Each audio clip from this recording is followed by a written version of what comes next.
করো ওর সঙ্গে ব্যবসাটা। কি হলো? তুমি সত্যি এটা ভেবেছো?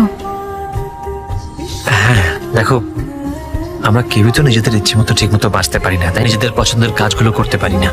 তো আমাদের মধ্যে কেউ একজন পারুক।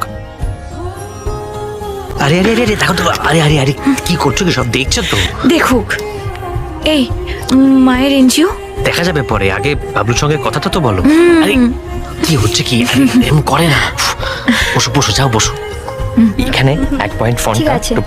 বাবলু বলছেন? আমি সৌরিশ চ্যাটার্জি কথা বলছিলাম। হ্যাঁ স্যার বলুন। বলছিলাম আজকে একটু দেখা করা যায় একবার? হ্যাঁ স্যার নিশ্চয়ই, বিকেলে আসি অফিসে। না অফিসে না, মেলবোর্ন ক্যাফেতে, অফিসের কাছেই। আপনি হ্যাঁ চিনি আমি, হ্যাঁ। আমি পৌঁছে যাবো। হ্যাঁ সরিস, হ্যাঁ তুই কি কোনো খবর শুনেছিস? কি খবর? আরে ওই চিট ফান্ডের ব্যাপারে। কিসের? আর ওই স্ক্যামটা রে, ওই গাড়ির কোম্পানিটার। আমাদের মালিক ওটা